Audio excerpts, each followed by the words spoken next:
Hello दोस्तों, क्या आप जानते हैं रामायण में एक ऐसी कथा भी है जो शायद आपने पहले कभी नहीं सुनी होगी। राम का धर्म, माता सीता का त्याग और भाई लक्ष्मण की सेवा। इन सब के बारे में तो सब जानते हैं, लेकिन इस प्रेम कथा को पूरा करने में एक और अदृश्य त्याग था। एक ऐसा त्याग जिसके बिना रामायण अधूरी होती। वह त्याग था उर्मिला का। लंका का युद्ध अपनी चरम सीमा पर था। इंद्रजीत ने अपना घातक शक्तिबाण उठाया और वह सीधा लक्ष्मण को भेद गया। लक्ष्मण भूमि पर गिर पड़े। राम विलाप करने लगे। वानर सेना व्याकुल हो उठी। तभी राम ने आदेश दिया, हनुमान जाओ, हिमालय से संजीवनी बूटी लाओ। पवन पुत्र हनुमान आकाश में उड़ चले। वे हिमालय पहुंचे, परंतु जड़ी बूटी पहचान ना पाए। इसलिए उन्होंने पूरा पर्वत ही उठा लिया और वे तेज गति से आकाश में उड़ चले। उधर अयोध्या में भरत जाग रहे थे। उन्होंने आकाश में पर्वत उठाए, एक विचित्र आकृति देखी। भरत को भ्रम हुआ, कोई राक्षस आ रहा है। उन्होंने तुरंत धनुष उठाया और बाण छोड़ दिया। बाण सीधा हनुमान को आ लगा। वे घायल होकर पर्वत सहित धरती पर गिर पड़े। धरती कांप उठी, धूल का गुब्बार छा गया। सैनिक और ग्रामवासी घबराकर भागने लगे। भरत भी चिंतित हो दौड़े। धूल के गुब्बार के बीच अचेत पड़े थे पवन पुत्र। तभी वहां प्रकट हुई उर्मिला, शांत, तेजस्विनी, त्याग की प्रतिमा।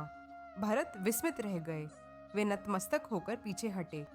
उर्मिला धीरे से हनुमान के पास बैठी और उनके सिर पर हाथ रखकर बोली, पवन पुत्र, निश्चिंत रहिए, मेरे पति मूर्छित नहीं हैं। यह 14 वर्षों की जागरण तपस्या का परिणाम है।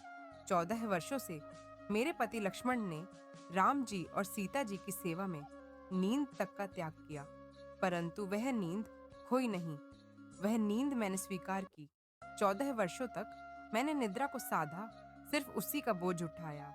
उर्मिला ने आगे कहा, आज उनकी वही नींद राम जी की गोद में पूरी हो रही है। उर्मिला ने आकाश की ओर दृष्टि उठाई और सूर्य की गति थम गई। और फिर उर्मिला ने हनुमान जी की ओर देखकर कहा, आप निश्चिंत रहिए, चाहे आप 3 दिन बाद जाएं या 4 दिन बाद, जब तक आप संजीवनी लेकर वापस नहीं लौटते, सूर्य उदित नहीं होगा, क्योंकि यह समय मेरे पति की निद्रा का समय है और यह समय मेरे त्याग का है। भरत लज्जित होकर नतमस्तक हो गए। हनुमान ने भी उनके चरण स्पर्श किए और पुनः पर्वत उठाया। हनुमान आकाश में उड़ चले। सूर्य अब भी स्थिर था। धरती मौन थी। उर्मिला वहीं खड़ी थी, त्याग और धैर्य की प्रतिमा।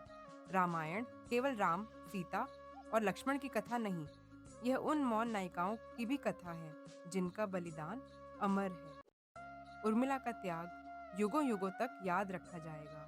अगर आपको यह अनसुनी कहानी पसंद आई हो तो वीडियो को लाइक, शेयर और सब्सक्राइब जरूर करें और कमेंट में जय श्री राम लिखना न भूलें। जय श्री राम।